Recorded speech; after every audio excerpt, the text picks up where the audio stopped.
Swami Samarth. Hello नमस्कार, मी नीलम थोरात पुन्हा एकदा स्वागत करते नवीन एका अशा इंटरेस्टिंग व्हिडिओमध्ये. त्याआधी जर आपल्या पेजला सबस्क्राईब केलं नसेल तर नक्की सबस्क्राईब करा. तर मी तुमच्यासोबत आज शेअर करणार आहे मॉर्निंग ते लंचपर्यंतचं रुटीन शेअर करणार आहे. भरपूर दिवस झालं मी ते शेअर केलं नव्हतं. मिनी ब्लॉगमध्ये तर करतच असते, पण आज तुमच्यासोबत मी डिटेलसह हे मॉर्निंग टू लंचपर्यंतचं रुटीन शेअर करणार आहे. श्रेयांशला आवरणं म्हणजे एक प्रकारचा स्ट्रगलच असतो. त्याला आवरलं की असं वाटतं की घरातलं अर्धनिम्म काम झालं म्हणून, म्हणजे त्याला झाल्यानंतर त्याचा नाश्ता वगैरे झाल्यानंतर ना मग त्याचं काही टेन्शन नसतं. मग त्याला थोडंसं मग काहीतरी भरवत असते. मग आधीमध्ये त्याला पाहिजे ते थोडंसं देत असते, ड्रायफ्रूट्स वगैरे म्हणा, ते नंतरनं देत असते. नाश्ता वगैरे झाल्यानंतर आधीमध्ये भूक लागल्यानंतर त्याला देत असते. तर त्याचं एकदा आवरून झाल्यानंतर काहीच टेन्शन नसतं. मग बाकीच्या कामालाही हातभार लागतो. पटकन अशी कामं करत असते मी.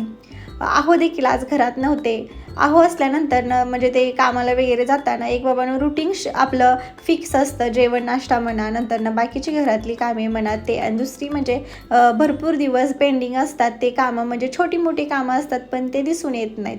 तर तेच मी पूर्ण दिवसाभरात आज हे करणार आहे. आणखी आहो असल्यानंतर कसं असतं बाबांनो, आपल्याला काही छोटी मोठी वस्तू आणायची असेल म्हणा तर त्यांना सांगू शकते आणि पटकन घेऊन येतात. पण ते आज घरात नव्हते. माझं पण असंच झालं होतं. दूध म्हणा बाकीची काही छोटी मोठी कामे असल्यानंतर काय म्हणजे होतच नाही आणायचं. मग ते तसंच मग राहून जातात. मग जेवणामध्ये पण घरात दुपारची जेवाय आल्यानंतर मग भाजी पोळी म्हणा, नंतर आमटी भात हे पूर्ण जेवण सगळं असतं. नंतर ते नसल्यानंतर जेवणच बनवूच वाटत नाही, कारण तेवढंच एक दिवस असतो रिकामा. म्हणजे दुपारचं असं काहीच नसतं बनवायचं आणि थोडंसं हलकं फुलकं बनवावं असं वाटतं आणि तेवढाच आराम भेटतो. त्याचमुळे मी छोटंसं असं म्हणजे काहीतरी पटकन असं होईल असं बनवून घेत असते आणि बाकीची कामंही करत असते. कारण नंतर मग आठवडाभराची ही फिक्स कामं असतात बाबा. जेवण म्हणा, लंच म्हणा, नंतर मग श्रेयांचं आवरणं, असं म्हणजे दिवसभराचं रुटीनच एक असतं.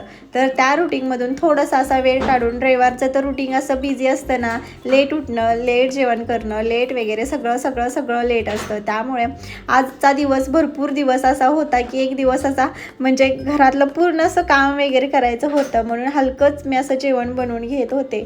खिचडी बनवत होते. वाटाणा मस्त असा होता म्हणून वाटाणा वगैरे त्याची खिचडी वगैरे बनवत आहे. श्रेयासला देखील आवडते आणि मला पण आवडते म्हणून तेही देखील मी बनवून घेणार आहे. पटकन होते, इझिली होते. मस्त असे मसाले वगैरे मी टाकून घेतलेले आहेत. पटकन होते म्हणून बनवत होते. नंतर बाकीचे कपडे म्हणा, काही म्हणा, तर सगळी कामं अशीच राहून गेले होते. खिचडी बनवायच्या आधी मी तळणही तळून घेतलं होतं, कारण ते जरा श्रेयांशला असलं ना की 2 घास एक्स्ट्रा जातात. आता आजारी वगैरे होता तर खाणंच वगैरे सगळं टाळलं होतं. मग आता थोडं म्हणजे खातो, त्याच्या हातानं का होईना पण तो खातो. पण आता कसं त्याला तिखट वगैरे चालतं, आम्ही खातो तेच खातो, कारण त्याची नखरे असं काहीच नसतात. बाबा तिखट नको, काय नको, तर मनात आलं ना की बाबा प्लेटमध्ये घेऊनही स्वतःच्या हाताने खातो. तर अशी खिचडी वगैरे झाली होती.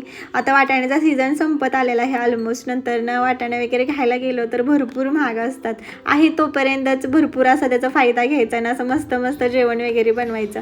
खिचडी वगैरे बनवून झाल्यानंतर हे असं मी किचन वगैरे क्लीन करून घेते, कारण श्रेयांश खाऊ वगैरे म्हणा काही पण असून दे असं किचन वाट्यावर ठेवून देतो. आणखी ते तेवढंच अनहेल्दी असतं बाबा. कॉक्रोच म्हणा, काही म्हणा, असं धूळ वगैरे साचून जाते.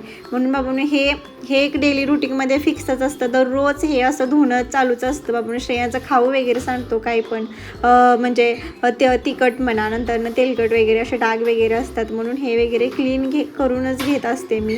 आणि नंतर मग सगळं झाल्यानंतर पुसून वगैरे घेत असते. आणखीन आज पोछा देखील मारायचा होता. काल मारला नव्हता म्हणून आजही मारून घेत होते. म्हणजे दिवसभराचं कसं रुटीन असं फिक्सच असतं. तर भेटू एका नेक्स्ट व्हिडिओमध्ये. तोपर्यंत बाय अँड चलो.